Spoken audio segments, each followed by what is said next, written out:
guess what? Okay, let's see. Two participants. Me and Naftali. I don't see you, Naftali. It's the first time you showed his camera off. He's always visible. Do I have to hit invite? No. I never noticed that here. Invite. I never understood his name. Just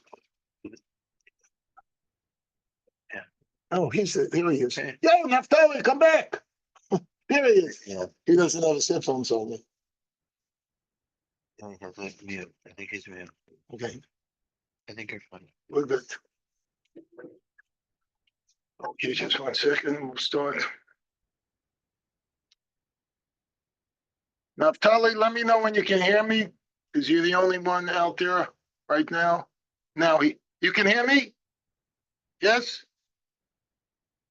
Okay, I saw a thumb.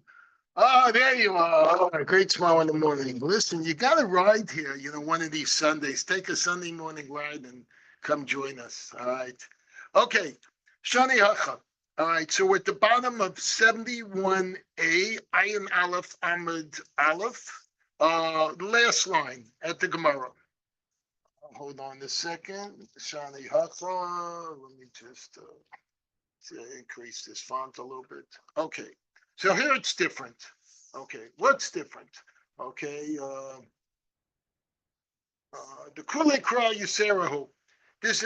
Let's go back because otherwise you have no idea what's different. All right, let's just go back to the Mishnah.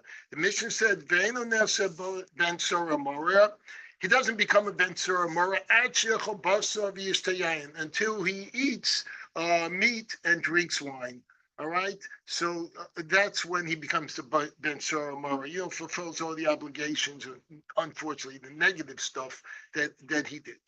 So now we're going to go further in the Gemara. The Sanya was told in the Brisa, Achad Velos Keilos, if a Kohen ate pressed figs from Keila, apparently pressed figs have a toxic or alcoholic kind of thing to them. V'shatsa Devas B'chalav, or he drank honey or milk, b'nichnas l'mikdash, in which all these things are intoxicating, and then he enters the temple.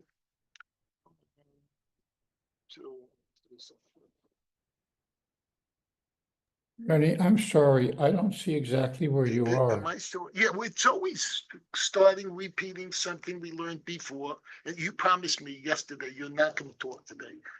I purposely did Chavrusa with Hillel. Yes. I'm not doing the wasting time, all right? Oh, we didn't start. We thank Hashem for the ability to learn and for the neshamas, that Gan Eden, especially coming up is your side, Zev, whatever second name is, Yona Ben Tzion, and any other neshamas, and refer shleimus to all the Moshe, and any neshamas that need. Where are you? It's so cold. The way you're dressed, you look cold. I'm from here and there. Is Shalom there? I don't hear. Can't hear you. Is Shalom there? He must be. Moshe. Is Shalom there? Can you talk? I'm curious. Rennie, can you hear me? Can you hear me? Do you hear me? Because I don't hear it. Well, you know what? It's in my headphones. Oh, hold on. Naftali, say something. Oh, that's why. I didn't have my headphones on. Oh, is Shalom there? No. No. Okay. And where are you? So you're leaving? Yeah. I'm in a car. Okay. Oh, in Rennie, the car. Rennie, where exactly are you? We're at the top of 71B. All right. At least that's where we should be, unless my Gemara just jumped on me, which it tends to do. Let me go back and let me look. We started the last line where it says Gemara 71a, Shema Mina, all right, that we need the whole pasuk, all right, Bin and Kra Midichsiv, all right, and now, hold on, let me reset this Shas pad. So it says, so we said we need the whole verse to be fulfilled exactly as it is written. And that was previously went into all the details. The Gemara rejects this proof. Shani hacha. It's different here. He says the kulei kra yiserahu. This whole sentence in the Torah about the pretrial procedure of the boy is superfluous.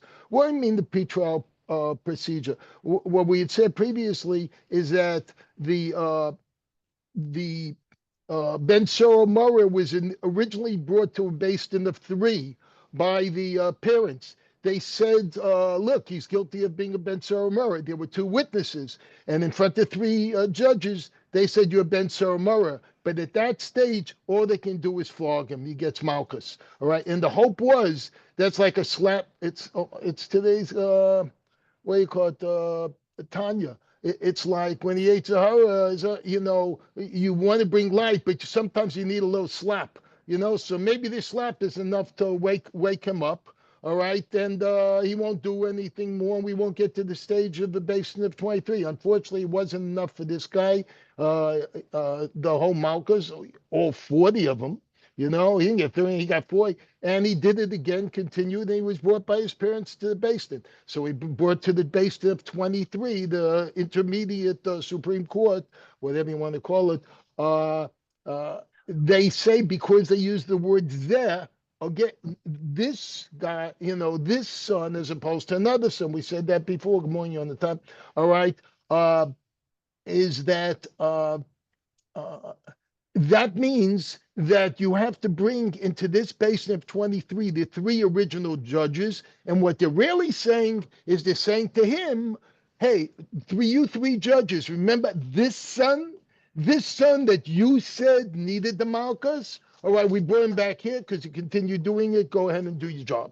Okay, now the kulek you say, so this whole pasuk's extra. We only for this reason we understand it to teach that the condition it sets forth. We understand it to teach that the conditions it sets forth are absolutely essential. All right, so obviously the Torah is not going to mince words or waste words. If it's there and we think it's not supposed to be there, then it's there for a reason. Okay, so it says in general, there's no requirement the verse be fulfilled exactly as it is written. That's in general. But if the Torah is going to go out of his way and put it there, then we have to understand why. And now we're going to go into what I just said. The Mishnah continued. They warned him the first time in front of 3 Dayanim. All right, and he got Malchus. He was flogged. The Gemara asks, "Lama li b'srei sagya?" So he says, "Well, wait a minute. Why?" Usually 2 witnesses is all we need. So why do you say in front of 3? And the Gemara is going to tell us, yes, there were 2 witnesses there witnessing the event. But the 3 people we're referring to were the 3 judges who were judging him to get Malchus. Abai says, Hachikama. This is what the Mishnah says. Masrin bo v'shnei edim. We want that they warned the boy in front of 2 witnesses. Or Malkin the b'fnei shlosha. And if he continues to indulge, he's flogged before a court of 3. The Gemara presents, so actually I didn't say it correctly right. First, they warned him, the kid's really causing all these problems. He's a gluttonous and he's a guzzler, G&G. All right, it's a new, like D&B, it's G&G, and it doesn't stand for Gornish McGornish. All right, it's guzzling and gluttonous. All right, and if he does that, they get 2 witnesses and they say, listen, witnesses, watch what we're going to say. Hey, kid, you continue doing this? We're taking you to Basin because you're a Ben Soromora, and this will, what they say in Mission Impossible? This will destroy in 60 seconds. Yeah, this will destroy in 3 months. All right. If we don't get you within 3 months, or you don't stop within 3 months, this doesn't apply anymore. All right. So Gemara presents a scriptural source for imposing this punishment. Malchus b'vein Soromora hechksiva. So where do we learn that? So right now we keep on saying it's Malchus, but where do we know that from? So we're going to learn what it says in the Torah, where it's from. B'diburi avuha, b'kidrabe avuha. Oh, the word chaser means similar opposite words. Similar and opposite words. Wait. Of a rebuke or misfortune, I have a restraint. Oh, you bring that up when we get to it. All right. Kirabi Abuha. It is like the statement of Abahu, excuse me, about one who defames his newly married wife. Hell of a way to start a marriage. Right. What happened there is the guy got married and he says, well, wait a minute. I don't think you were, a virgin. I think the sea mother there. And she says, no, I used to be an equestrian. I rode a horse. You got it all wrong. But anyway, he's defaming her. Lamadnu. So over there, v'yisru min v'yisru. So there's a term that says they shall chasten, written with regard to defamer, with the expression, and they chasten with regard to the Ben Sura Mora. And yesterday, when I was pre-learning this with Hillel, I didn't know what the word chasten means, and he just showed it to me quickly on Google or whatever, and I couldn't read it. So what does chasten mean? Don't show me again. I couldn't read it the first time. Just Think it's a rebuke. Oh, chasten means to rebuke. It's a fancy word for rebuke. Okay, so it says there that he'll be rebuked, and it says here he'll be rebuked. So by both places, he says, and in the verse, there were bane, the expression they chasten, and they were in bane. And now, so first we're going to go, we have two situations where the word chasten is used, vayisro. All right, and now we're going to look at the second one, which is by Ben Sura Mora.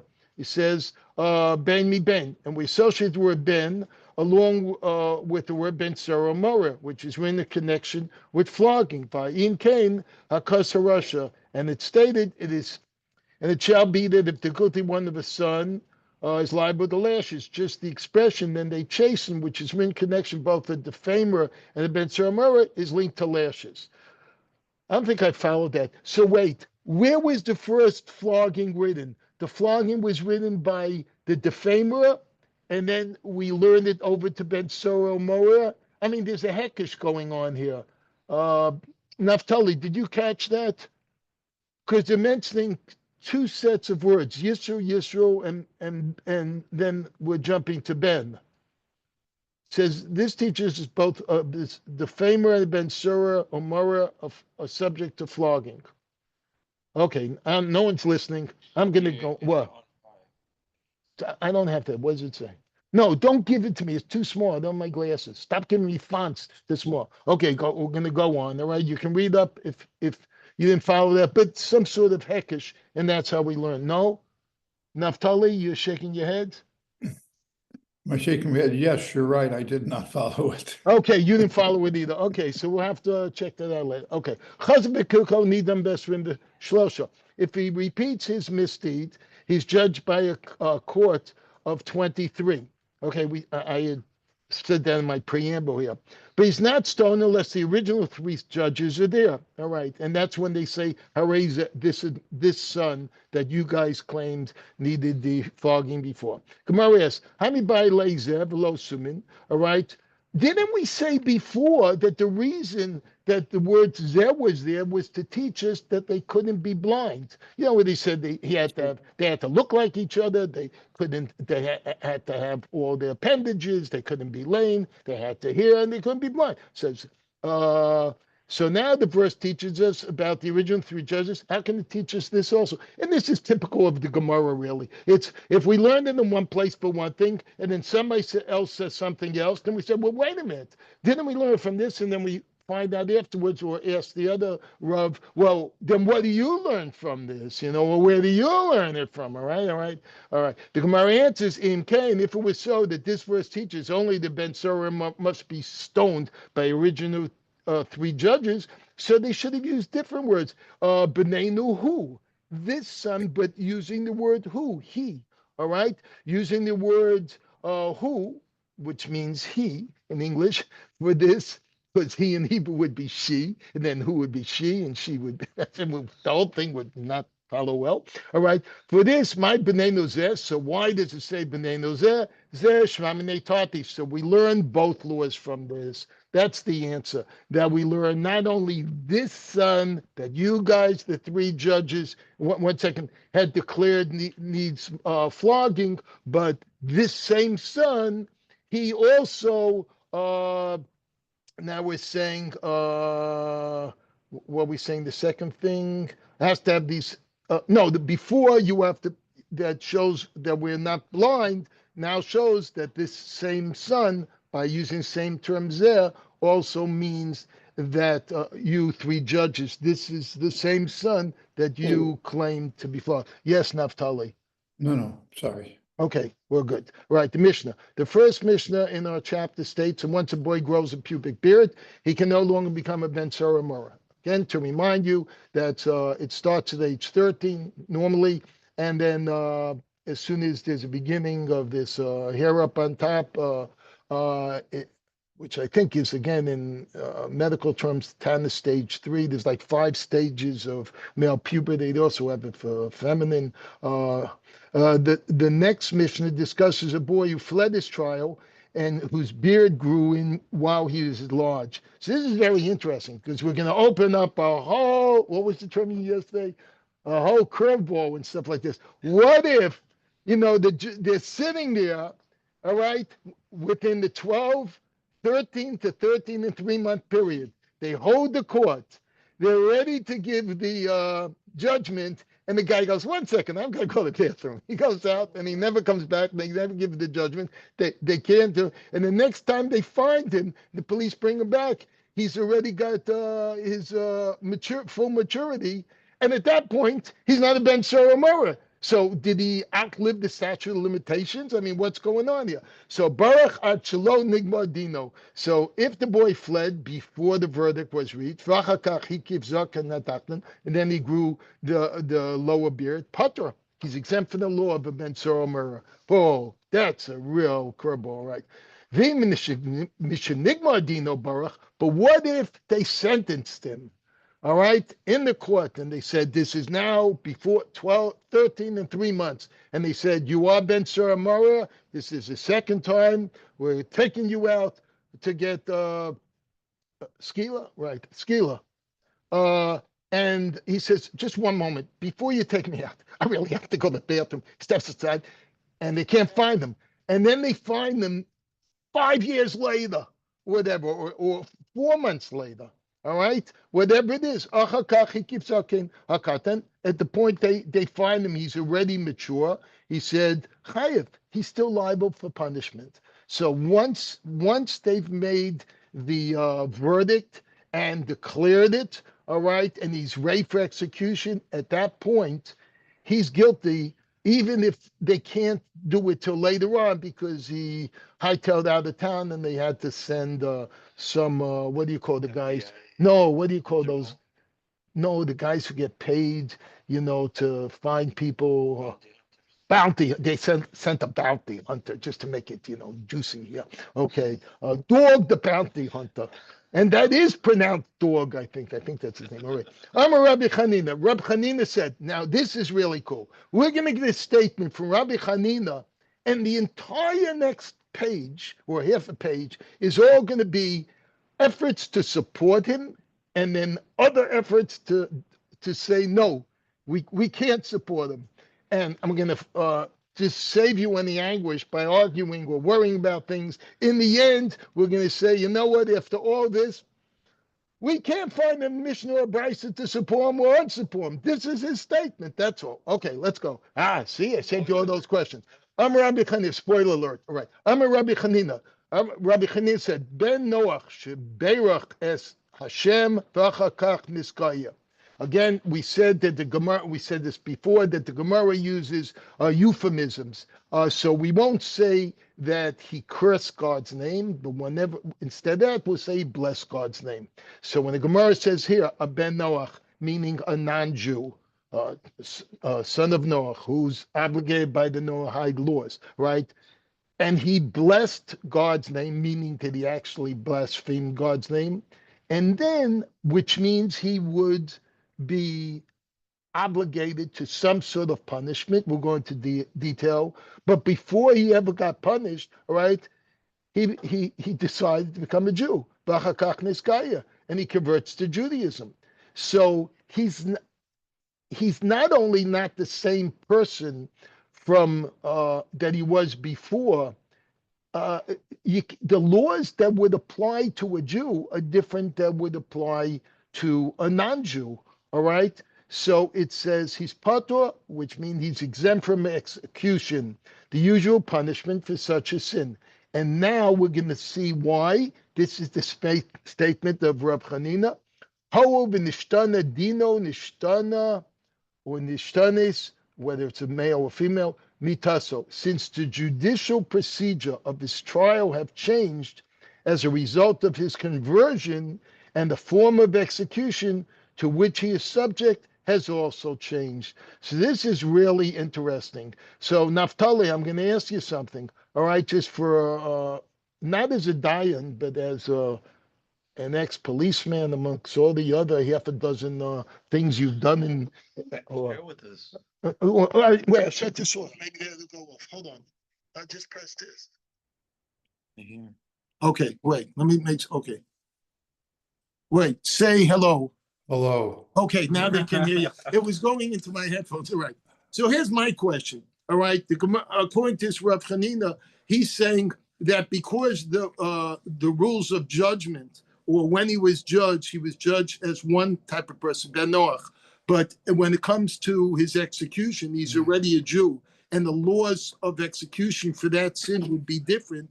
All right. He's patur, meaning he's still usher. He's not supposed to do what he did, but we can't punish him that way. This is the initial statement. Yeah, the person's status changed, and the question is what happens now. Yeah, so my question to you, right now you just repeat it. My question to you, from your knowledge in regular law, all right, they're always changing things, amendments and tax laws and all these things. How does this apply in our court system, where the guy was guilty, or is this what the whole statute of limitations is about in our court system? In other words, if here, let's take marijuana. Marijuana 10 years ago was illegal and they could put someone in jail right away. Now many states allow it, and so it's not illegal. So when the law changes, but the guy was guilty then, but they never got to. How does it apply nowadays from the non-Jewish judicial view? Well, I think in general, the law is the law at the time that you commit the crime. And it can be, later on, the legislature can retroactively make legal something that was illegal, but it doesn't happen automatically. The more problematic cases, Randy, come up where someone's status hasn't changed, but the situation has changed. And what I'm thinking of is I knew of a case, I was slightly involved with it, where somebody had been convicted of a crime, and he didn't show up for his final court date. He jumped bail. Just like the Gemara. And he proceeded to live an exemplary life for a large number of years. And somehow he fell into the police hands again. And they brought him in something like 15 years later. And people went in front of the judge and said, "But Your Honor, this man has been rehabilitated. It's the purpose of prison." Judge said, "Doesn't matter. He's got a sentence over his head, and put him in prison." Very good. Wow. All right. Thanks for your, story. It helps our reasoning. It also reminded me of something which, I don't care if we don't make. We're sitting here for an hour and a half, and we're 4 pages behind. Come on, but So I'm not rushing today. I'm thinking about Sunday morning. All right, give me a break. Hold on. No, it reminded me of when it comes to me. I'm going to say, all right. Shall we say that our Mishnah? So now, attempt number 1 to support Rav Chanina's viewpoint. Shall we say that our Mishnah supports Rav Chanina when it states, just repeat what the Mishnah said. He fled before this guilty verdict was reached, and then later on, he was beyond the 13 and 3-month period, and he already had more of his maturity down below, proof, or he's 10 or 5 already. He's exempt. All right, Pato, my time. What's the reason? Why was he exempt? Don't we say it's because, and now we're basically repeating what Rav Hanina said, trying to support him. He said, isn't it because we're going to say, oh, he can no longer be a Ben Sora Mora. His legal status has changed. It's beyond 3 months. And therefore, he's exempt from the death penalty, because the death penalty was only if you could have given it within the 3 months. So they're saying this supports Rav Hanina's position. Oh, that's great. I love it. Guess what? The Gemara rejects this proof. And this is what we're going to do the whole page. Every time someone said that we bring a proof, we're going to reject it. And then we're going to bring, no, I'll show you another proof that shows that it's no good. Okay, no. Shaniacha, no. In the case of Ben Soromar, it's different. For if he would commit his sin now when he was already an adult, meaning 13 and a half, let's say, he wouldn't be subject to any form of execution, since he's too old to be designated Ben Soromara. Right? This is very different from Rav Hanina's case, where the convert would still be subject to some death penalty if he blasphemed after his conversion, because in that case, there's still a penalty if he does that thing. The penalty by Ben Soromara is limited to only during those 3 months with the conviction. But here, if the guy does the same thing afterwards, there is a penalty. So let's see what it says. Thus, our Mishnah's ruling does not prove that the convert in Rav Hanina's case is exempt from execution. Now, having said that, the Gemara now challenges Rav Hanina's law from the final clause in our Mishnah, Tashma. So let's see what it says in the Brisa. You come in late? Tashma, good morning. This is all court cases. Do you walk in late into court? You do? Oh, yeah, give me a break. Yeah. Tashma. That would be highly questionable. All right. Tashma, come and learn. It's perfect where you're up to. Tashma, come and learn. All right, from a refutation from Mishnah. In Mishnigmar Dino, Baruch Vachakach, he gives up Kenatachnan Chayev. All right. If the boy fled after this was the Sefer, the latter part of the Mishnah, after they had already given his verdict. All right. So this was where we said that it was between 13 and 3 months. He was in court. They gave him a verdict guilty, and they're about to take him out to execution. But before then, he said, excuse me, can I step out to the bathroom? I really need, so I feel faint. And then he never comes back. He fled, but he already had the guilty verdict stamped. It was said, the judge put down his gavel, said, guilty, he says. And then they find him later on. He says, there, it said in the Sefer, he's liable for execution. All right? Because the statute of limitation didn't apply there, so to say, all right? He was already guilty, he says. Here the boy's death sentence is carried out, even though his legal condition has changed, right? He's no longer 13 to 3 months. He's much older. So this refutes Rav Hanina's position that a criminal's change of legal status exempts him from execution. So you see how we're going to keep on bringing rayas or proofs to either prove Rav Hanina or disprove Rav Hanina. Oh, don't lose any sweat on it, because the Gemara dismisses this refutation. I warned you ahead of time, spoiler alert. It's constantly going to happen this whole page. Nigmar Dino Kamras, do you mean to ask from the case where his verdict was reached before he escaped? That's no proof. Nigmar Dino Garbaktilahu. Once a man's verdict has been reached and he's been sentenced to death, he's considered a dead man. Right? This is very important. Considered a dead man. Because we're going to, in the next page, if we get there, talk about people who, because of the crime they're doing, guess what? This crime is going to make them a dead man. All right? Then the question is, can we save them before they're a dead man? Or if we killed them because they're dead men, we never killed anybody because he was a dead man and it was okay to kill him. Which reminds me of the question people always ask in the CPR course when you're teaching them how to pump on the chest. All right, is that what if I break the ribs? This and that. And the answer is he's dead. The whole reason you're doing CPR is because he's dead. So you're worried, what if you kill him when he's dead? You're trying to bring him back to life. So don't worry if the ribs broken. We'll worry that if you bring them back to life, believe me, the term they use, what do you call it, the good Samaritan, and We don't use that. We don't use this. We don't use it, but what do you mean here? The Noahide would use it. We have an equivalent. All right, you did the right thing. Hence, any change of legal status at time does not affect it. The Gemara attempts to refute Rav Chanina's law from a brisa. Right, Tashma, come learn a refutation from a brisa. Ben Noach Shikas Chaver. Okay, it's a new case we're going to use to try and refute it. All right, Rav Chanina's law.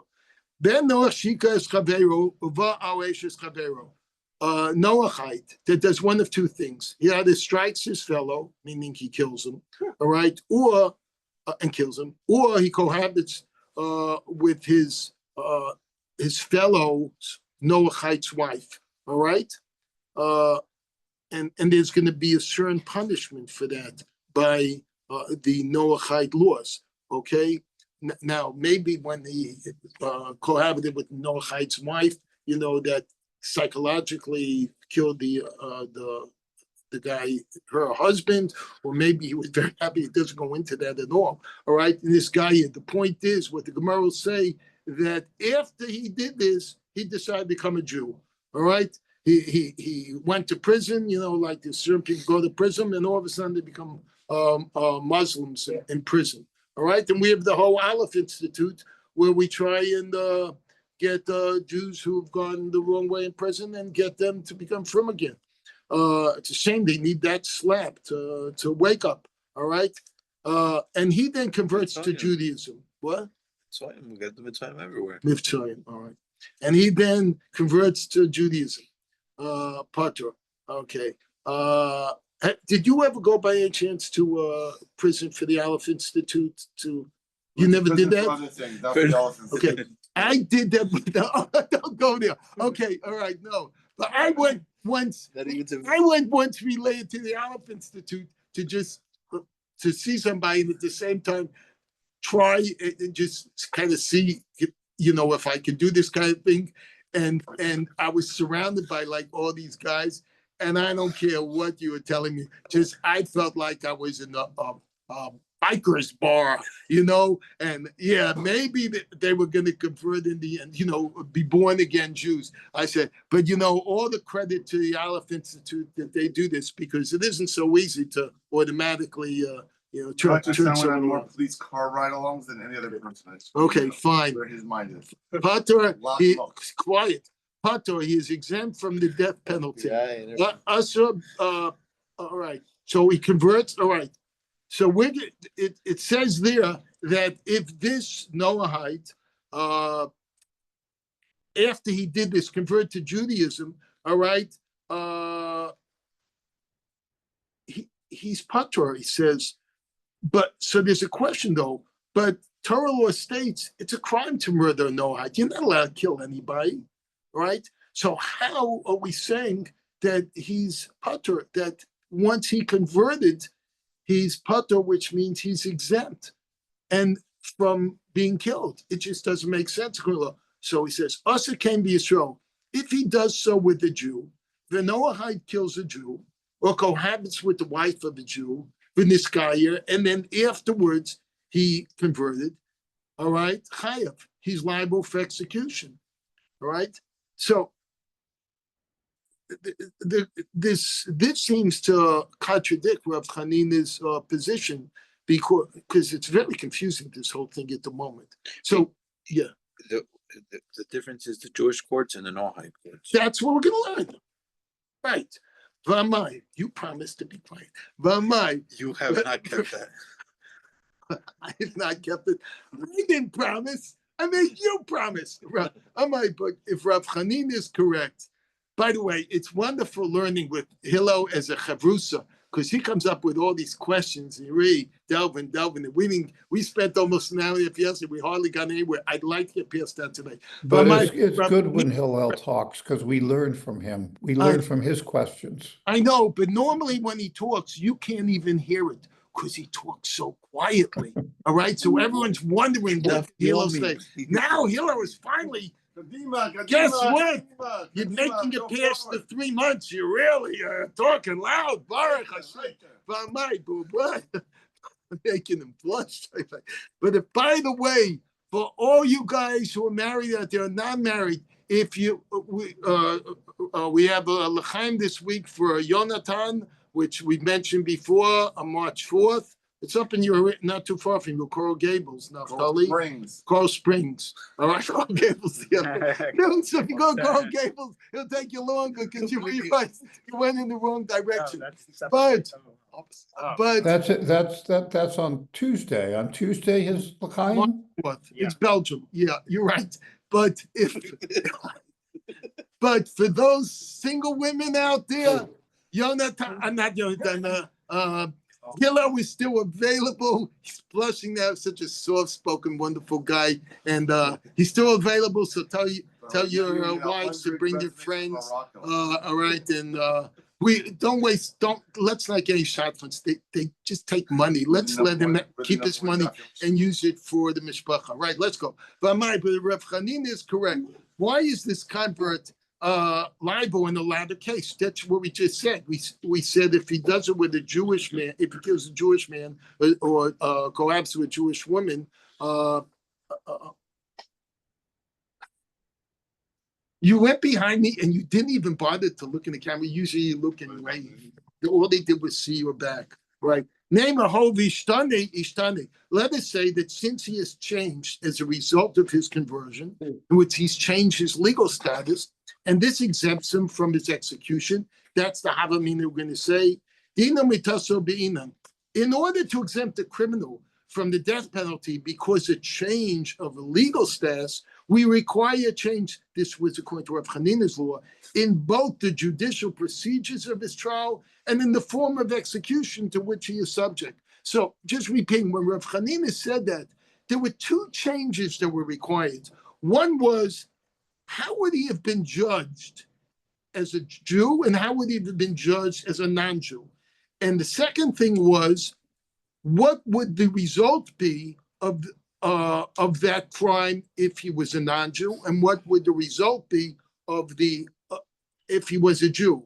And Rav Chanina said, when both those things are different, that's when you can't say it's the same thing. Not when one is different. Now, we're going to go into it in detail, he says. Bahai, in this case, we discussed in the Brisa, Dino Ishtani, the judicial procedure has changed because now he's a Jew. Mitasa lo Ishtani, but the form of execution to the subject has not changed, right? Before and after conversion, because he's still going to be punished after conversion for his pre-conversion sins, right? In other words, he's going to be liable for death. Therefore, even Rav Chanina agrees that the convert may still be punished for his past crime. This is what we think. The Gemara objects, because it's always going to object to what we think. Bishlam Ratzeach. The answer is understandable. In the case of a Noachide, this is part A of the statement, who murdered and then converted. Mikara Saif, because originally when he was governed by the Noahide laws, for the act of murder, he was supposed to be beheaded. Remember that Saif, take the sword. Vahashta Saif, and now that he's converted, according to Jewish law, we're first saying this, he's also supposed to be get beheaded for killing the Jew. All right. Thus, the method of his execution, fact, doesn't change when he converts. All right. So they're saying, wait, for part A of this story report, this Brisa, which talked about where the Noahide initially killed, whether a Noahide or killed a Jew and then converted, the judgment and the punishments were really the same. All right, in the sense that the judgment led to beheading in both cases. All right, but Ella Ashes Ish, the second part, we commit adultery with a married Jewish woman and then converts me. That's different because according to the Noahide laws, he would have been obligated to get chenek, which is strangulation. Excuse me, saif. He would have still gone beheading. But according to Jewish law, when he's going to be judged now, he would get chenek, which is strangulation. So, and we're going to show, even though they both kill him, there's a difference here.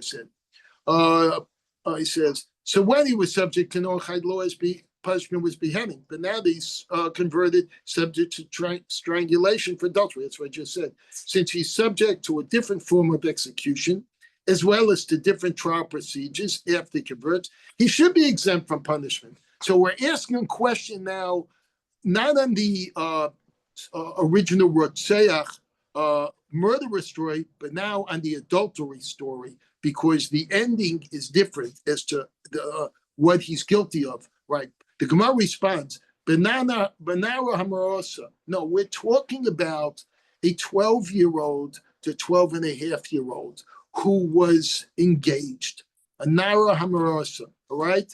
He had adultery with her, all right? The betrothed Nara. He says, and in that case, the punishment, according to Noahide law, would have been stoning, and the punishment, according to Jewish law, would have been stoning also. So, since the method of execution for this type of adultery remains the same after he converts, he can still be executed. So that's why he shouldn't be patur, right? The Gemara rejects this response. Well, wait a minute. Why are you rejecting this response? I just gave you such a good answer. It says, V'ha'asa came to Yisrael. He says, after discussing a Noahide who committed adultery with the wife of a fellow Noachite, the Brisa states, if he does so with the wife of a Jew, Dumya de'eshes chavero katani. It says, which implies that the Brisa teaches about the wife of a Jew who is similar to the wife of adulterers, fellow Noachite, just as the Noachite's wife, who the Brisa discusses was a fully married woman and not merely betrothed. So the Jew's wife of the Brisa must always be a fully married woman, also be a fully married woman. This refutes the previous answer, restores the challenge of Chanina from the Brisa. So we're saying is that it didn't end right there with the Nara Hamarasa. He actually went, he says, he had adultery with a Jewish, it continues to say, with a Jewish woman, a married Jewish woman. And in that case, was fully married. So Jews woman. Okay, wait a minute. At some point, either we're going to get to say it, or I just said and then realize it. We're going to say the difference is, I think we're about to learn it, is that when she's a Nara Hamarasa, a 12 to 12-and-a-half-year-old age woman who's engaged, if he cohabits with her, he says the difference there, you can't compare it if he did it with a Noahite as to a Jew, because according to Jewish law, we have two stages in marriage. We have the Erusin, the getting engaged, and the Nisuin, even though nowadays we do it at the same time. In the olden days, so to say, they did it with a space in time, all right? So, but the Jewish law looked at the non-Jews as that they didn't have that difference. If they lived with a woman, they were married. If they're engaged to a woman, there was no engagement, so to say, then. And this is kind of, you see this in certain cultures nowadays where they live with people, as their partner, they never even get married. So what do you want to call them? Engaged? They don't plan on getting married. Married? They're not married. I mean, they just live with each other. Called Hollywood. Called Hollywood. It's called reality, and it's also the culture in many places. I told you once we had an au pair from Sweden, and she lived with a guy, and I asked her, I said, "You getting married?" She says, "We don't get married there. This is how we are. We just live together." She eventually came back to visit, and I believe she was married, and she had a son to the same person. Very gullible. The same person. Or maybe she just said that, or I assumed it. Anyway. But it'll be bad for the attorney business. That's right. It's bad. That's what you said yesterday. He says then the attorneys wouldn't make any money. All right. Ella. So rather, the answer is kala bechamura meshach shaycha. That a more lenient punishment, that is strangulation, is included in a more severe punishment, beheading. Listen carefully. I alluded to this before. Hence, it can say that if an Noachite is subject to beheading for adultery, all right, which is more severe, he said he did. Noachite subject for adultery, he deserves strangulation when he's committed adultery before or after conversion. Hence, it can be said that if a Noachite is subject to beheading for adultery, all right, and we're saying that beheading is more is a less severe punishment than strangulation. All right, that when he committed adultery before or after he converted to Judaism, according even to Rav Chanina, he would agree with the Bryce that convert may be executed for his pre-conversion adultery. And now, now you're saying why? The Gemara is going to analyze this. This is good according to Rabbanan, who says beheading is a more severe punishment than strangulation. Ela Rav Shimon, because think of like Kam Lema the Rabbimini, when you're a person does two sins at the same time, and one has a lesser punishment, the other is a greater punishment. He doesn't get punishment for both. He just gets the greater punishment because it swallows up the less punishment. All right, and we're going to segue into this shortly in cases when someone is found tunneling into a house, to steal. Ela Rab Shimon, but according to Rab Shimon, who states the strangulation is the more severe punishment. What is he to say? So how can we reconcile Rav Chanina's statement with the Bryce's ruling about adultery, which you can only do it, not according to Rav Shimon, you can only do it when the punishment is more severe later on, because then they're really not different because one is swallowed up in the other. So they're going to say, what about Rav Shimon? Rav Shimon says, Rav Shimon Savalei Kedetana Dvei Menashe. So we made an assumption on Rav Shimon, but it doesn't really apply here because Rav Shimon subscribes. I like that. I wonder how much his subscription cost. No, I'm just kidding. To the view of the Bryce of the Academy of Menashe. So what do they say in that yeshiva of Menashe? The Amma, which states, Kol Misa Amur of Noach, Ein Elachanek. They just have, it's like a carte blanche kind of rule. Any time it says that a Bnei Noach is supposed to be killed, it's always by strangulation. All right? We made the assumption before that it was by beheading because that's how the Noahide courts do it.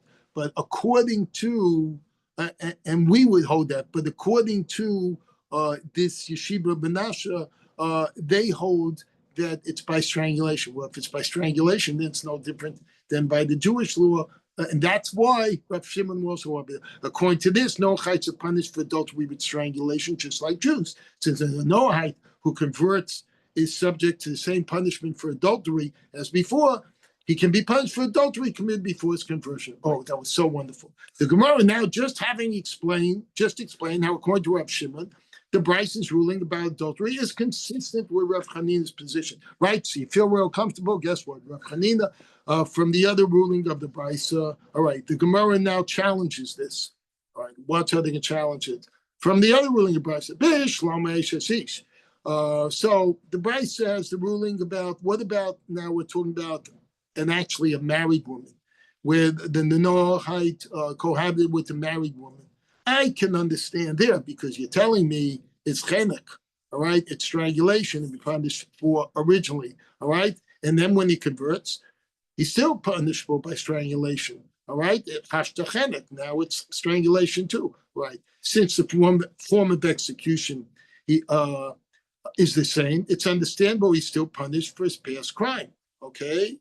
But look how he changes things. But in the case of a murderer, who originally was supposed to, according to Noahide law, get strangulation for committing murder, according to this view, because we didn't know that view before. But nowadays converted, nowadays converted, he's subject to beheading. All right, so now he's going to get skila, since a convert will be subject to a different form of execution than before, Rav Chanina would surely exempt him from the punishment, and yet the Brisa states that he's still executed. So now we're putting a question on, well, we brought the Brisa to try and prove or support Rav Chanina's law, but now we're showing that it doesn't really, this latter part doesn't support Rav Chanina's law. So it says now, the Gemara explains how Rav Chanina would interpret this Brisa in accordance with Rav Shimon's view. All right, it says, Kala b'chamura mesha shaycha. This one I mentioned before. A more lenient punishment is included in the severe punishment. It's like, come let me the rabbinate. I don't think that's the right term used here, but that's kind of what we're saying. In the severe punishment, according to Rav Shimon, strangulation is more severe than beheading. Now, if either way the guy dies, plus if a Noachite commits murder and then converts, his form of execution does not change. You know, this reminds me of when we asked the guy who was supposed to be killed with the skila, do you want to be naked or not naked? Sure. And the question was, was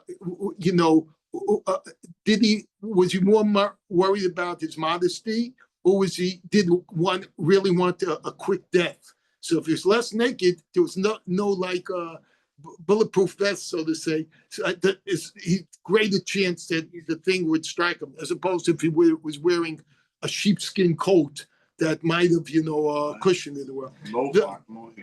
Mohair coat in the 1970s. Mohair coat. No, they were sheepskin coats. Oh, I remember the mohair coat was. No, but I remember the sheepskin coats we wore. In fact, I hate to say, but the picture I have of going to the Rebbe with my son for the bar mitzvah, I remember if it's my son or me, one of us are wearing a sheepskin coat, which is beige, with the fur. It look real. Looking nice. With the black hat. And the reason was we didn't own any winter coats here in Florida. So I had to borrow them from someone. And that's the coat that he had to loan us. So that's where, but it's in the picture. Okay. Thus, if the Noachite, you can look at it. Well, when we went to the Rebbe for dollars and give him an invitation for the, for my son's wedding, bar mitzvah, at that time. According to Rav Shimon, strangulation is more severe than beheading. Thus, if a Noahide commits murder and then converts, his form of execution does not change. He would deserve beheading whether he murdered before or after. If Rav Chanina will agree, then that the convert may be executed for his pre-conversion offense. Am I still on the right thing, or did I move it back? If the defendant Rav Chanina's law against the foregoing challenges, Gemara now seeks to support this ruling. I love this. I've never seen this before, where the Gemara says, "Hey, let's support them. I'll bring a proof." And then that does where it goes. Okay, let's disprove them. I'll bring a proof. Now we'll go, let's support. Naftali, you remember a Gemara like this where a whole page is dedicated to like a split personality? I'm for you. I'm against you. It's this is dialectical argument. It's what the Gemara is all about. No, it always argues. You think this, I'm going to be this. Think this, but here, you have the same person. We're not arguing up what it should be. We're talking about a person's view. Can we support him? It's not Stam the Mishnah. It's a little bit different, I think. Yeah. I don't know. Oh, thanks for I got a little, Yeah. Okay, all right. So shall we say that, look, it's such a big thing. If I get a little out of Naphtali to it. So shall we say, could you put that stupid camera down, please? Oh my God, I didn't even know it was on. Shall we say that the following brisa supports Rav Chanina's position? If the betrothed Nara sinned, all right, so again, there was a Nara that was 12 to 12 and a half, right? And she sinned because she committed adultery. And then what happens after 12 and a half? She becomes what's called a bogeres, a different stage. Tidan bechedek. At that point, the judgment changes that she's punished by strangulation. So the appropriate punishment for a bogeres who commits adultery is adultery. Excuse me, is strangulation, which is different than from before. So the Gemara explores the reasoning behind this ruling. The skila my time alone. What is the reason she's not punished with stoning? The appropriate punishment for a nara who commits adultery. All right, not that she was raped, but if she she did it willingly. Says Lamishim dahov ishtane ishtane. Isn't that because we say that she changed physically when she became a bogeres, her legal status has changed. This makes her subject to a different punishment. This indicates that if an offender undergoes a change that reduces his punishment for further offenses, the original death sentence is commuted to the less severe punishment. Oh, that's interesting. And certainly here in Rav Chanina's case of a Noachite blasphemer who has completely changed through conversion, right? As if he was born again. The law is that he is exempt from the original death penalty, as Rav Chanina maintains. Doesn't that really sound good? Guess what? The Gemara rejects this proof. No way, Jose. The Rabbi Yochanan said to the Tana, who quoted this brisa, Tnei Tidon Biskila, teach that the brisa with the following: she's punished with stoning. The appropriate punishment for a nara, even though she became a bogeres, is stoning. According to this emendation, the brisa certainly does not support Rav Chanina's position.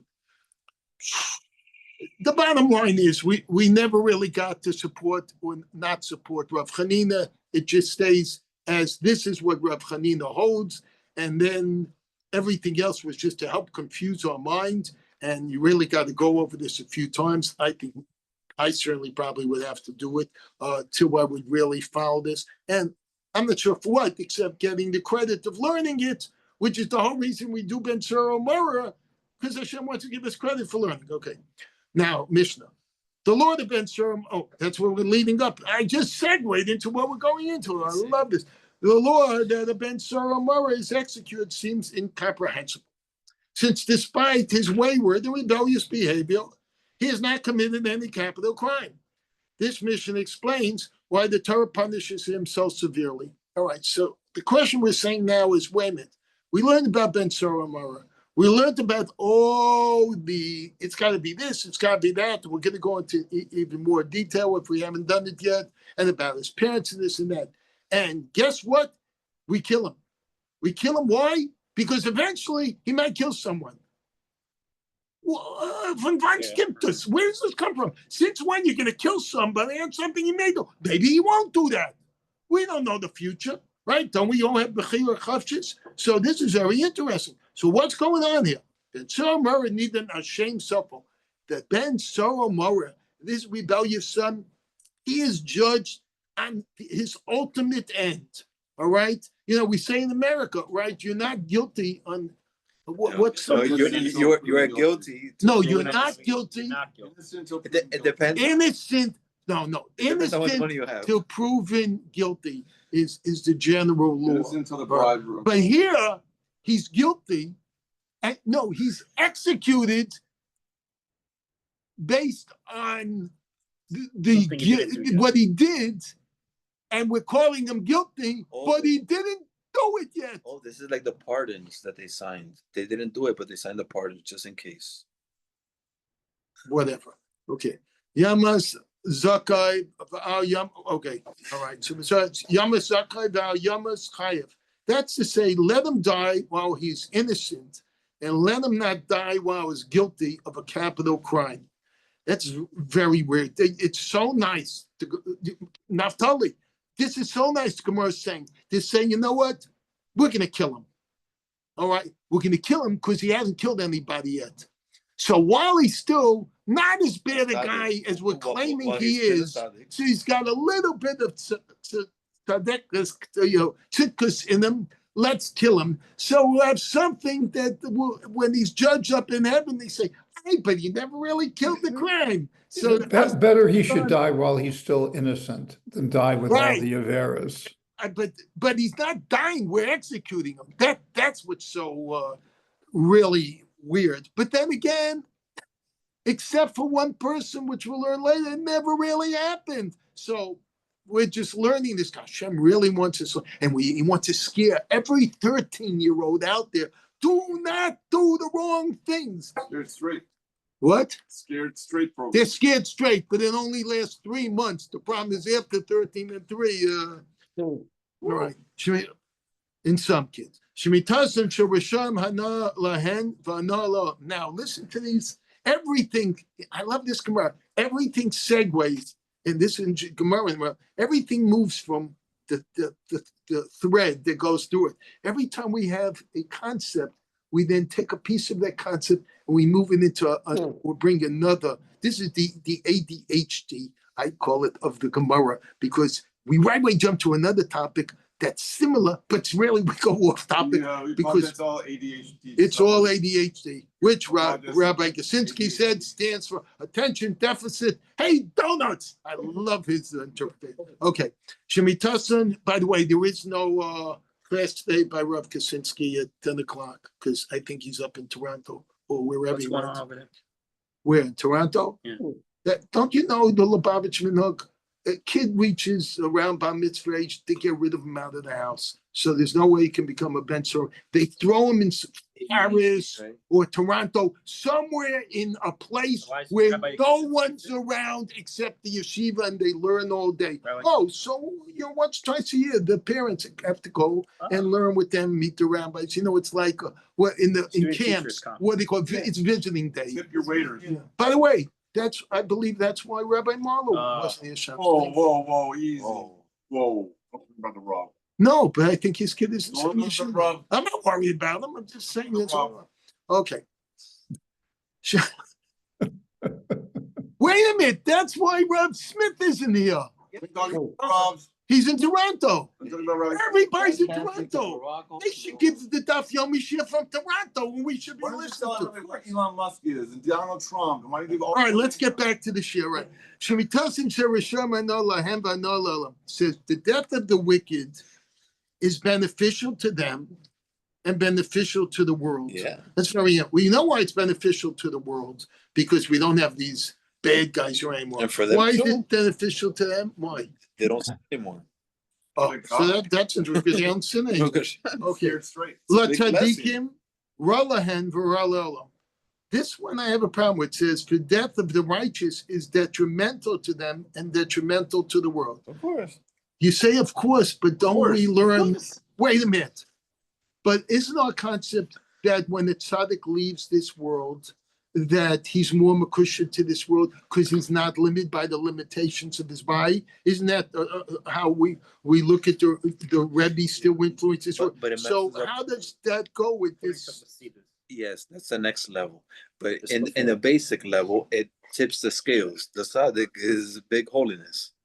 Like every time they move to the next level, it leaves us here. It's interesting. I hear what you're saying, but when it says here in the 41, when the righteous die, they lose the opportunity to acquire even greater merit and rewards through the Torah studies and mitzvah performance. All right, that's what's saying, because they can no longer do it. But you know what? Now I'm going back to the Yaakov Avinu lo meit v'chai b'hem, and that the tzaddik lives through his stewards. So when you have a yortzeit and you make a bracha, all right, you make your lolash neshamas, and when you learn for someone, this is how we let them get rewards in the world to come. So they can't get it, but we can give it to them. All right, so let's try and be more serious and learn. Weiter. All right.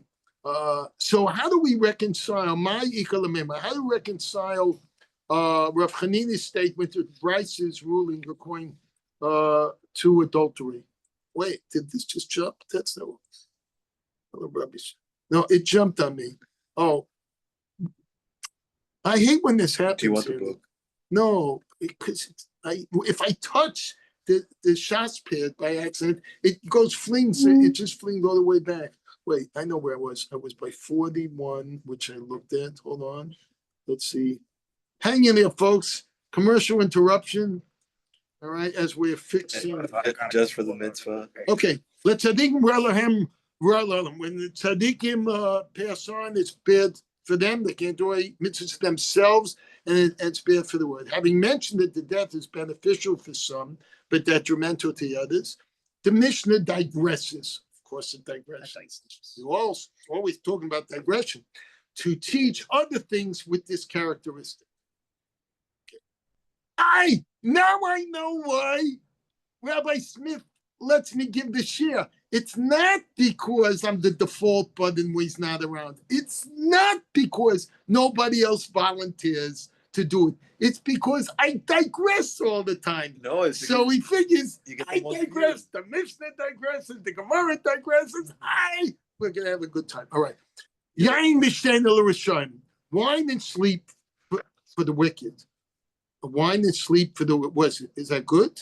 Of course. No. It's beneficial to them. They love it. And beneficial to the world. Why is it beneficial to the world? They're sleeping. Because they fall asleep. It's right? good and bad. Okay. Wait. Yeah, tzaddikim ra, but it's bad for tzaddikim lahen v'ra la'olam. For the righteous, it's bad and detrimental to the world because they're going to fall asleep. They're not going to be able to learn. All right. Pizar l'rishon, dispersal for the wicked, hana lahem v'hana la'olam. It's beneficial to them and beneficial to the world. How's it beneficial to them? It's beneficial to them because they go to a new location where no one knows that they're crooks, all right? And they can continue doing their crookery, all right, until they get caught there, all right? They're always moving around, skipping town, all right? Why is it beneficial to the world? Because we feel wherever we are, well, at least we got rid of that guy. Problem is that he goes somewhere else and causes a problem. Right? It's detrimental to them and detrimental to the world. Kinish l'risham, what about bringing people together? Assembly for the wicked. It's detrimental to them and detrimental to the world. Why is it detrimental to them?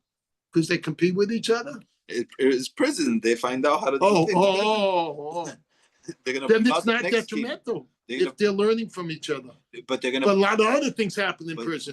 But they're gonna learn how to do crimes better, and they're gonna plot together to do better crimes. So that's why it's detrimental to the world. But why is it detrimental to them? Because of the other things. They're gonna keep sinning. Well, okay. I'm not going to argue with someone. Right. But for the righteous, it's beneficial to them and beneficial to the world because we got rid of the. Remember your time in the Bowery? It's like that's what they're talking about. Okay, the Bowery. There is no Bowery anymore, bums, because it got gentrified in years back. Which mayor was it? Back in the day. Who was the mayor that LaGuardia. No. The mayor that cleaned up the Bowery. Was it Giuliani? No, before him. Was it Giuliani? I don't remember. Anyway, second l'rishon, tranquility for the wicked. All right? It's detrimental to them and let's just go through it. Detrimental to the world. But for the righteous, it's beneficial to them and beneficial to the world. All right, finally, we're up to 72B. All right, let's move it. 72A. That's what I meant, 72A. 72B, it's like a week from now. No, and maybe if you be quiet, I'm getting. The Gemara cites a Bryce elucidates our mission's first statement. Hanya, we learned. Rav Yossi Aglili Yomi. Rav Yossi Aglili says, and now, you mean to tell me just because the boy ate the tatema, a certain amount of meat, the shasa, chatzi, lug, yain is italki, and he drank half a lug of Italian wine, Amar Torah Yatzil Beis Disin Liseko. So his parents are going to bring him to court that he should be stoned. I mean, it was that a horrible crime, and that the parents feel that they need to court. I thought parents have Rahmanas on the kid, or at least going to want to teach him.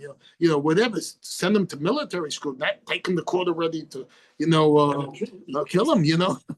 Do these meat and wine there too. All right. Do these misdeeds really warrant the death penalty? That's the question. Ella, but rather, the Torah foresaw the outcome of Ben Sora Mora's attitude. the Torah saw that this type of person, in the event, he's eventually going to steal all his father's property through continued acts of theft. We mentioned before that he could steal from his father and eat some in another place. He could steal from the other place and eat by his father, but he can steal from another place and eat by them. But you can't repeat certain things because after a while people get wise to you. So with his father, he would maybe keep on thinking that what's being stolen out of the money in the kitty is just going for public service, like your credit card. He's just filling it up. Realize where it's going. But eventually, there won't be anything in there because his son's been stealing everything. And he'll seek to maintain his habit because he's addicted. This is all about addiction. And he'll seek to maintain his habit, but he will not find it possible to do so. It's not all about addiction. But we do say that you can't change an addict until he wants to change. That's the whole concept of the 12 steps. They have to have the rude awakening and they want to change. Otherwise, you could talk yourself till you're exhausted, and it's not going to change anything else. You can bring a camel to water, but you can't make them drink. All right, I think that's the same.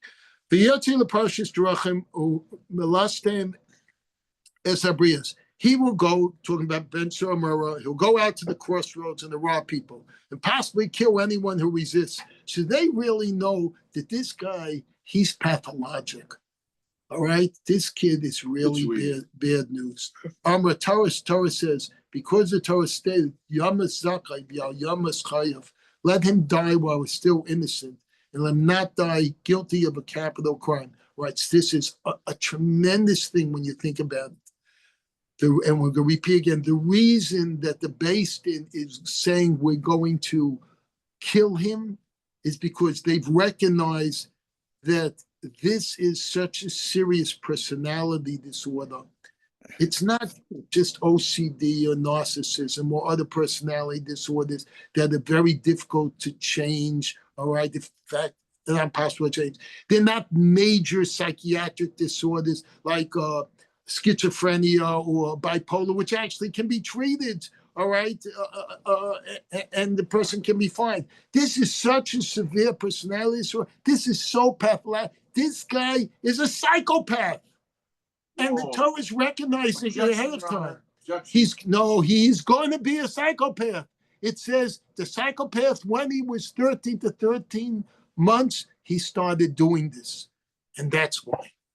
And Naftali doesn't like that answer. Yeah, objection. Why don't you like it? I don't like it. I think the Gemara is going to say this is a Gezerah HaKasuf. This whole Inyan of Ben Soromora is a Gezerah HaKasuf, something that we don't understand. All right. All right. Let me tell you, I will accept that. But what the Gemara is going to say, it doesn't make a difference because the guy never existed, except for one Rav who's going to say he saw it. And we don't go hold Avis by 1/8. So let him say a story. I don't hold by it. No. Well, no what? This happens in real life all the time. Wait. This happens in real life all the time. We don't have that, sir. But I'm telling you, you see kids, 11, 12 years old, they have certain tendencies and it only gets worse with time. That's right. It plays out exactly how they say. But Hillel, we believe all Jews can do tshuva. Sanhedrin, but this stuff happens in real life all the time. Okay, but here, that's my psychopath. That's my. All right, Hillel was supporting my psychopathic, my psychopath theory, but it's totally irrelevant because he never existed except for 1/8. I want to go by 1/8. Let's learn. All right. For the death of the wicked is beneficial to them and beneficial to word. But thinking, but not. Wait, did it just jump on me? Did I touch? It's still there. Yeah, you're okay. It's repeating it again. Oh, it's just repeating again. The Brisa disagrees, as did the Mishnah, to list other things that are beneficial for some and detrimental to others. All right. So, in other words, it's beneficial for the Ben Soromora to kill him before he's 13 to 3 months. Then let him live to kill somebody else. Oh, so you're already realizing where the Gemara is leading to. It's going to lead to self-defense. Yeah. Okay. Shane Dangler Sherm, you said this that it's better for sleeping. This we just said. Let's sing Lahem. It's just repeating this. Shekled Rashem Lahem Olam. It's just repeating what we just for Tzadikim Hana Lahem Hana Laolam Hana Lahem Hana Pizul Rashem Hana Lahem Hana Laolam Tzadikim Lahem Olam. It just repeated what we had just said. Okay, Mishnah. Having mentioned that Ben Soromer is executed before his anticipated future, all right? The Mishnah now cites another case, as Rabbi alluded to, in which a criminal may be put to death in anticipation of future action. And that's what we call self-defense, or in Florida, what's called holding your ground. Stand your ground. Standing your ground, all right. The Mishnah discusses a case where a burglar damages some property during the burglary. Could you put your stupid camera down? It's very distracting. You know it was on. Paparazzis are not allowed in the Shia. I apologize. I didn't know it was on. You apologize, but you're holding your camera like this. So sorry. Or you're not sorry. If you're sorry, you wouldn't So do this. sorry. Will you stop it? All right. Excuse me. Rav, if you can delete this part from the Shia, it'll be wonderful. Right, stop laughing. The Mishnah discusses a case where the burglar damages some property during the burglary. Right, earlier on, and look at the other connection. Earlier on, we said that if two sins, were done, no, actually, we only discussed if one sin was done, but the punishment was greater than the other punishment, that it was swallowed up in the other one. Now we're going to see what if two sins were done at the same time. I mentioned it earlier, and one requires a lower punishment than the other. Is he required to pay the lower punishment? Don't shake your head no, because you see when. And as stop shaking your head. All right, as rolls me off. All right. Okay. You know, do me a favor, get a curtain, put it in front of Hillel. Then I won't pay attention to the man behind the curtain. All right. Thank you. He's moving your seat. All right, here burglar comes. All right. And we know, even enough, that if you find this burglar that's in your basement, all right, that you're going to be able to kill him in self-defense. And what happens, while he's tunneling through the wall, and it doesn't have to be, he could have come in through the window, as the Beatles say, I came in through the bathroom window. Anyway, he came in, he was sneaking in the house, and he broke a barrel during the break-in. Well, he broke your vase, right? Normally someone breaks your vase, you're responsible to pay, all right? But this guy, in the end, because of his action, is technically going to be chayav mita. He's going to be, he might get killed in self-defense, all right? So if he's going to be killed, which is the death penalty, that's a lot worse than paying for a broken vase. So why would he have to pay for the vase? No questions. Just because you moved, there's no questions from you, right? I'm going to learn a little bit more. If a burglar was entering a house by tunneling through a wall and he broke a barrel during the break-in, the law is as follows. Im yesh lo damin. Now learn this. If the burglar, because this saying is going to be repeated constantly. If yesh lo damin, if his blood is accountable, meaning if it is forbidden to kill him, keep on remembering that. Im yesh lo damin, which just means if he has blood. But it means if his blood is accountable. And that means that you're not allowed to kill him. Just keep on remembering that. Every time the Gemara says, in yesh lo dam, if he has damin, means you can't kill him. If they'll say, ein lo damin, he doesn't have blood, all right? It means his blood is not accountable, then you're allowed to kill him, all right? So remember, yesh lo damin, he has blood, the blood is accountable, you're not allowed to kill him, he says. He's liable for the damage. All right, why is he liable for the damage? Because we're not going to be allowed to kill him. We're not going to be allowed to kill him. So therefore, this damage is not going to be swallowed up in some potential higher punishment. All right, therefore he has to pay whatever the punishment, kefel or whatever it is, double, whatever it's for. It's like he stole the thing. They have a sign in the store. You break it, you pay for it, you buy it, right? So that's what it is. Okay, imain lo damin, but if blood is not accountable, then he can be killed. Patur, he's exempt from monetary liability. He doesn't have to pay for it. And this kind of strikes me a little bit funny because wait a minute, you're going to kill him, all right? Then he's dead. So what's the case? He's not going to pay for it once he's dead. So I'm not sure what this means. Does this mean that they take from his estate and besides him being killed and they pay off the price of the vase? All right. I'm not sure. I didn't go into the commentaries on this. I think what it's saying, Rennie, is that if this damage occurs before the crime for which he's subject to be killed, then it's different. In other words, if somebody shoots somebody, right, and shoots him and destroys his shirt when the bullet goes in, he doesn't get executed and pay for the shirt because the larger punishment swallows up the lesser. But if he walks up to a guy he doesn't like and rips open his shirt, now he's chayiv for the shirt, and then 10 minutes later he gets really upset and shoots him dead. Now he's chayiv misa and he has to pay for the shirt. Yeah, but this guy never killed him in the second case. But that's what the Gemara is going to go into. Yeah. Because they're going to talk about this concept of yesh lo damim or ein lo damim. It's two different cases. But you're seeing how we're trying to differentiate the cases. Very good reasoning. Amarava. I don't understand. You used to give these in the fall place. How come you always dump on me now and you won't volunteer to give a share? Especially in these multiple days when they have to give more than one. But the next time Rabbi does something, I say, Naftali would like maybe to give one classes. Okay, Amarava. My time at the Machteres. What's the reason for ruling that someone caught tunneling in the house may be killed? Why does he deserve to die? The Gemara explains, there's a presumption that a man does not hold himself back from defending his property.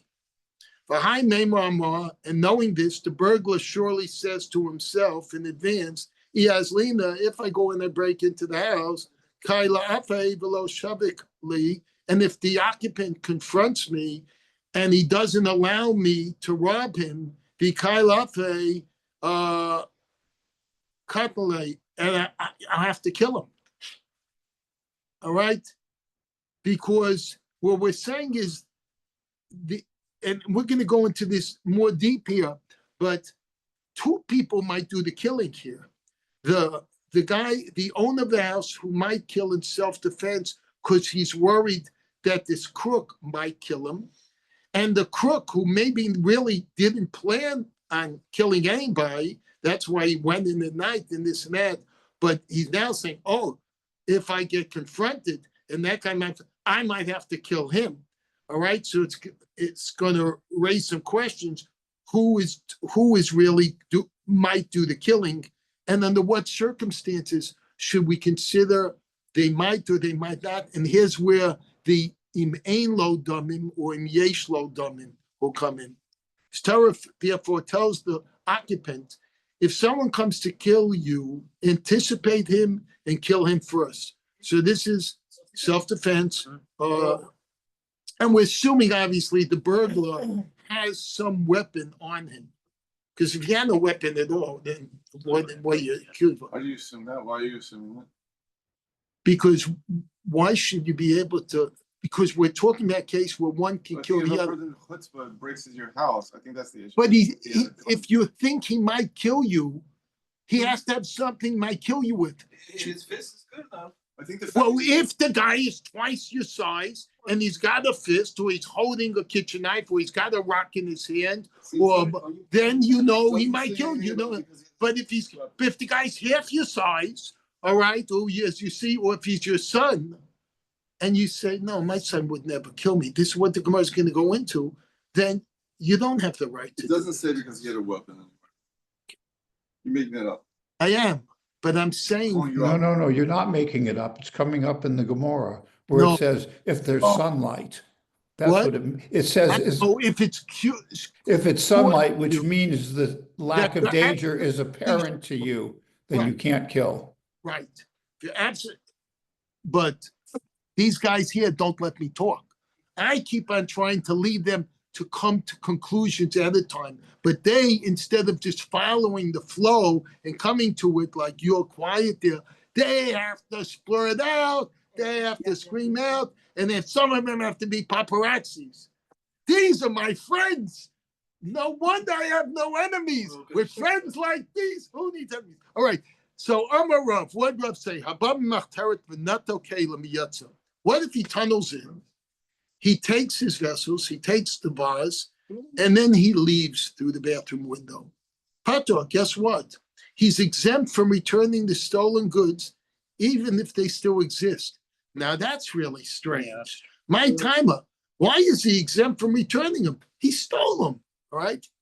Bedamim kaneo, because he acquired them with his blood. That's what it means, with his blood.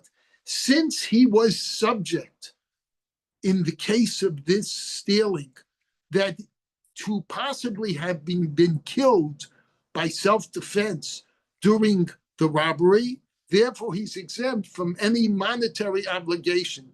So here you see the threads and how it segued into this from the Ben Sora Mara, who is being killed or punished on what he might do in the future. Here we're saying here's a case where someone could have been killed, but he lucked out and wasn't killed, but he stole. Guess what? This was the ratio, the first part of the Mishnah statement. He's not obligated because of that. Amarava, the Gemara cites a dissenting opinion. Let's do this, and then we'll stop. Amarava, Rabbi said, Mistabra milse the Rav b'shashibir. Rav's ruling is indeed logical in the case where the burglar broke the vessel. The leisnahu, so that it no longer exists. It no longer exists. No longer exists. In such a case, the burglar is indeed exempt from compensating the owner for the value of the vessel. So that would make more logical sense, right? Aval nato, low. But if he just took the vessel and it still exists, it's not logical to follow Rav's ruling. He should, even though he would have been chayav, for mita, he still has it. Come on, it's blatant robbery. He still has it. Give it back. He should return the stolen vessel. Rav knows. Rav himself rejects this distinction. Explains why. Elohim amar Rav afilu nato. But by God, Rav stated his ruling even regarding a burglar who took a vessel that is still extant, meaning I guess existent, that if a burglar tunnels into a house and steals a vessel without breaking it, he may keep it because he has acquired it with his blood, meaning that he would, when we say when he has his damim, we said he can't kill. I'll tell you, every time I read this, I forget what it means. Let's just go further. For the case where a burglar's blood is accountable, meaning where you're not allowed to kill him, and the stolen goods were lost, and through an unavoidable accident, chayav, the burglar is liable for the loss. Why? Because you were never allowed to kill him. If you're never allowed to kill him, he was never going to be technically chayav mita. All right, he was never going to die. Evidently, the stolen goods are considered in the burglar's possession. They become the property of the burglar, and therefore he must absorb the loss. Here too, when it was permitted to kill the burglar, the stolen goods are in the burglar's possession. They become his property. This means that if the burglar returns the stolen goods, he's compensating his victim and not returning the victim's own property. Accordingly, the goods need not be returned for a burglar whom it was permitted to kill is exempt from paying compensation. Rabbanah explains when he rejects this law. Let's just stop here because Thank you, Rennie. Thank you very much. Thank you very much, and thanks for your input. Thank you, Naftali. Yes. And no thank you for the paparazzis. Thank you. Love you guys. Have a good day. Wait, who was in us listening? Is the Chaim was listening? Who else before I hang up? Somebody they might have hanged up. I see Chaim's. What a crazy one. You're crazy. Yeah, you were the only other one. Thanks for listening. All I right. mean, it's a crazy shear. Yitzi over there shakes it Oh, up a bit. Oh, this was definitely what you see what you're missing by not being here. It's really, this is the original Wild Toads Road. I Wild hear you. Toads Ride, from Disney World. Okay, see you. Have a goodbye. Rabbi, please still put this up and not just delete it. Edit. Edit. Trying to wait. I'm trying. Don't say anything. I'm trying to shut it off. Why can't I shut it off? Why?